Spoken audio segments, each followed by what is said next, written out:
So, let's start off with the round 5 tips. So, we'll get into our league in a minute, but we have some big games coming up. The 2 byes, by the way, Sydney and Collingwood have the bye this week. So, for anyone wondering. But we start on Thursday night, April the 11th, Melbourne versus Brisbane. Massive game at the MCG. I have gone with Melbourne. On Friday night, I have gone the Bulldogs over Essendon. Saturday afternoon, I have gone the Giants over the Saints. Saturday evening, I have gone Carlton over the Crows. Saturday night, I have gone the Gold Coast over Hawthorn. On Saturday night as well, I've gone Port Adelaide over Fremantle. And on Sunday, I've gone Geelong over North Melbourne. And afternoon on Sunday, I've gone Richmond over the West Coast Eagles. Now, yes, that is all the favourites, but I feel like this week's I feel like it's going to be a pretty easy week on tips. Knock on wood. Let's get into your tips. Who have you gone for? I've went Melbourne over Brisbane, the Bulldogs over Essendon, the Giants over the Saints, Carlton over the Crows, Suns over Hawthorn, Port Adelaide over Freo, Geelong over North Melbourne, and Richmond over the Eagles. Cool. So we've gone with both the same this week. Yeah, that's pretty fair enough. All right, let's start back at the Melbourne v Brisbane game.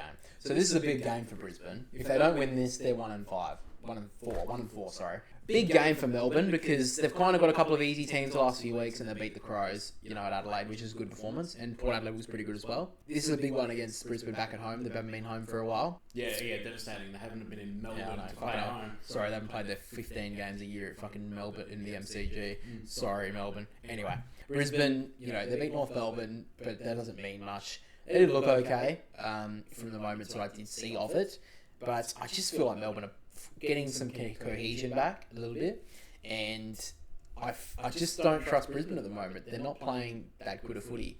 If Brisbane go ahead and win this game, that does change my opinion of them. I feel like they'll be somewhat back because it's a win at the MCG, but a win against a good side as well. For me personally, I think that Joe Danaher can't do enough here against Melbourne's defence. I feel that Stephen May, even though he's still got a bit of an injury concern, he looked pretty well against the Crows. And Jake Lever was very good as well. I feel like Melbourne's defence will hold up well enough that Brisbane won't be able to compete as well up forward. We've obviously got the likes of Danaher going to have to kick a lot of goals here. Charlie Cameron as well hasn't been in the best of form. Lincoln McCarthy and of course Eric Hipwood, who had a couple of good moments against North Melbourne, but a couple of shots that I did see him take, he was very shaky. He's not very confident at the moment. So he's going to have a good performance as well. I think it'll be a close game because Melbourne, don't tend to thrash teams. But I do think that Melbourne are going to be the better team overnight and won overall. How are you feeling about the game? Yeah, I think it's going to be won mostly in the midfield. I just think that the fact that Oliver looks like he's coming back into form, Petrarca's played well all season, same with Viney. Gorn has been dominating the last month of football. Yeah, we've only had one bad game. Yeah. People call him for his career. Yeah, people call him for his career after round 0. I will mention that I didn't, by the way. I said that he had a pretty tough game. Yeah. So, I'm not out here trying to tabloid clickbait bullshit, but trustworthy source, right, guys? Yeah. And they beat North Melbourne. Who take credit out of beating North Melbourne at the moment? And Melbourne just look too good at the moment, and in the top 3 at the moment for the premiership at the moment.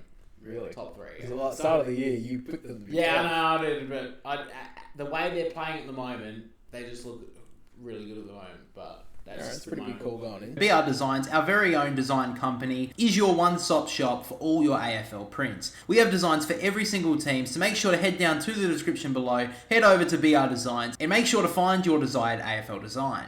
And make sure to use our unique features with our design of scanning your QR code will actually bring up on your phone the highlight that you have the design for.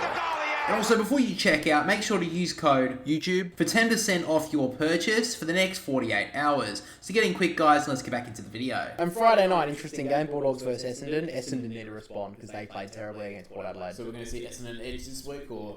We'll see the pillow edge, Yeah. It'll be like a little bit of a soft pillow.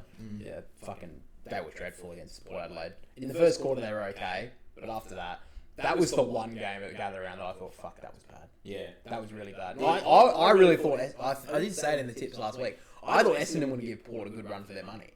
I thought they had a really good game against the Saints the week before. They played okay against Sydney for times. I thought this was going to be the response. I thought, okay, great, this is going to be a really good game of footy.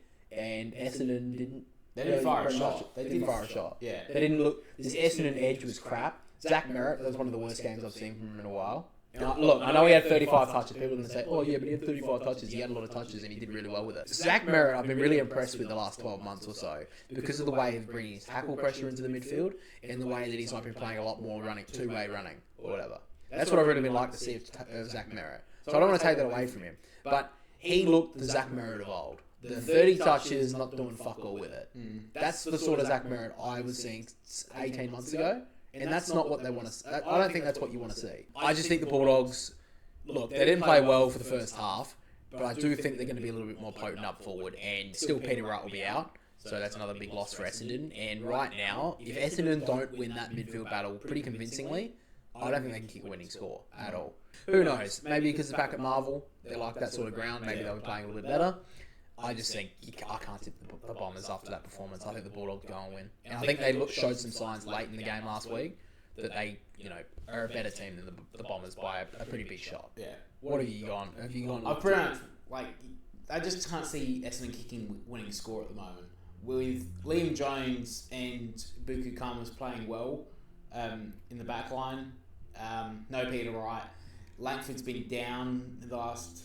He did nothing in that game. He was hardly seen. I was one of his biggest. I'm one of his biggest supporters too. I think he's one of the very most underrated players in the comp, and he did not look good at all. To be fair, the delivery inside forward 50 for him on the weekend was fucking dreadful too. They were kicking over his head all game. And Stringer played his one good game of the season against St Kilda, and that was apparently. Yeah, I think we got a contract from that. He thought that too. The midfield battle, I just don't think they can win with. The fact is that Bontempelli looks back into form after the weekend. Liberatore's played well all season. But another big game, Port Adelaide v Fremantle at Adelaide Oval. So, big game though. I think Fremantle are a bit of a chance here. I feel like they're going to try and respond from last week. Well, the situation with Jordan Clark, obviously we ranted about that for half an hour. I give Freo a chance here, but I just think Port Adelaide are a little bit more... I feel like their midfield is a little bit stronger here, Port Adelaide's, and after the Connor Rozee game last week, he's in some decent form to say the least. Connor Rozee, I feel like he's going to be a little bit too slick for the Fremantle midfield. And even though Port's defence, I think, is still a little bit shaky, I feel like against Fremantle's forward line, I feel like they can hold up. And Port Adelaide, I think, should be good enough. Jeremy Finlayson out, I don't think is a massive loss for them. I think he'll get suspended. I think he'll be more than capable up there. Mitch Georgiades had a pretty good performance in his first game back after nearly a year off with injury. Todd Marshall, I think, will be okay. And Charlie Dixon, I think, will give him something. So I think the Fremantle, match up okay in defence. But whoever's on the Jack Draper, the young guy, has to take advantage of that. Because I think that's what Carlton did in the end as well. Yeah. They were able to take Draper back to the goal square and then with Curnow and get some space late in the game. So I think that's what they're going to have to do, Port Adelaide, to get some space. If they can, even if Georgiades on him, I think it probably will be. They have to get some space. And I think that whoever's on Luke Ryan as well, I think it would be Todd Marshall. I think Marshall can muscle him as well. So that's kind of what I've gone with there. I think Port will be too classy in the midfield, and I think their forward line will be good enough to win it. But in saying that, Fremantle have been very good in defence this year, and I think they're getting in for a big response as well. And plus, they're playing back at Adelaide Oval. They've already played there for a week, so it's not like they played pretty well at the Adelaide Oval as well. That game, anyway. Yeah. So what are you thinking with the Port game? I think it's more that, yes, what Finlayson did was stupid, should not have done it. But he'll get suspended, and it'll probably be a good thing for Port Adelaide in a way, because they had such a tool for team against Essendon, and it's not going to work against Freo.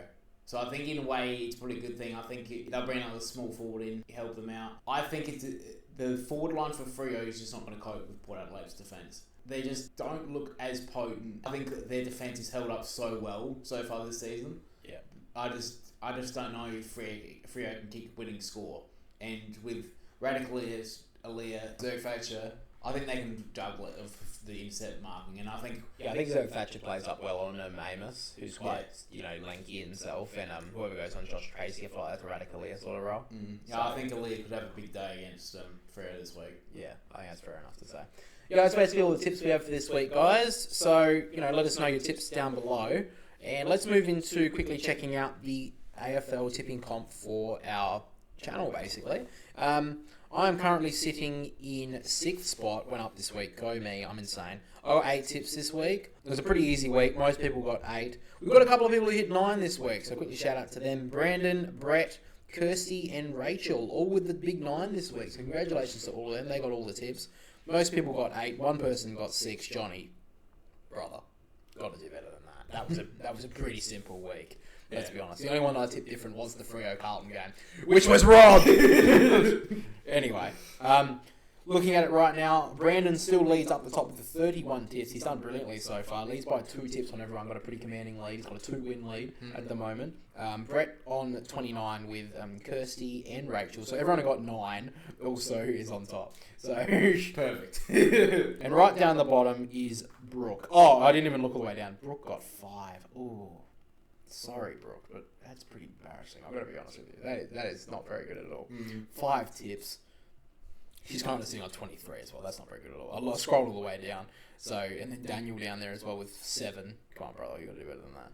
So I'm sitting in 6th spot with 27 tips. You were sitting in 11th with 25. My margin's fucked. Yeah, 124. Mine's even worse. Mine's 148. And Brandon up the top's on 126. He's got a pretty bad percentage.